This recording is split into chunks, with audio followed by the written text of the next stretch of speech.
Welcome back to Fox and Friends. New numbers showing unemployment now at 9.6%. And while President Obama is set to announce emergency initiatives this week to try and jumpstart the economy, some say Dems are just at a loss when it comes to solving the country's economic problems. On our political panel this morning, radio talk show host James T. Harris, Democratic strategist Tara Dowdell, and Deneen Borelli, senior fellow at Project 21 and a Fox News contributor. Welcome, all of you, this morning to the show. Nice to see you guys. Good morning.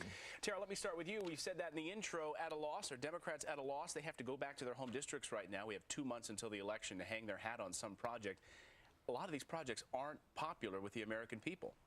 Well, here's the issue here. The Democrats are very much in a tight spot as it relates to the economy. The financial crisis put us in a devastatingly deep hole, and there are no magic bullets. But the Democrats do have some very good ideas, some things that need to happen that will help. Will they solve all the problems? No, because we're in a deep recession, but they will help. The small business bill, the lending bill that's waiting in Congress that the Senate Republicans are blocking despite having helped write it, that bill would be a lifeline for manufacturing and construction companies who rely on loans to meet their payrolls. Their lines of credit were taken by banks. Tara, a number of people disagree with you, including Stu Rothenberg. He's a publisher of the nonpartisan Rothenberg Political Report. And James, I'll get you to respond to this. Rothenberg said this week, unless and until the public becomes convinced the Obama policy is working, that the economy is improving measurably and that jobs are being created, it doesn't matter how many speeches the president gives promising to fix the economy. James, do you agree with Tara or do you disagree?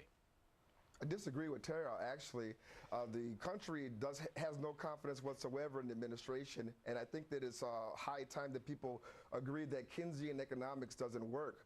The government cannot bail out the country out of this recession. What we need is for businesses, small businesses, to be unleashed, to be let go, and no government program or policy or speech is going to accomplish that. Only tax cuts are going to accomplish that, and only deregulation is going to accomplish that. Deneen, another big problem for Democrats, of course, is that these recent polls, we have a Gallup poll this week showing that most people say they'd rather have a Republican newcomer than a Democratic incumbent, and they're not worried so much about independents anymore. They want Republicans in there. That's a huge problem. Well, the polls are a reflection of the policies coming out of the White House that the American people are not happy with, and I think it's too little too late with the economy. They should have done something early on. This is going on almost 2 years now. So it's too little too late. The spending, the deficit, the debt.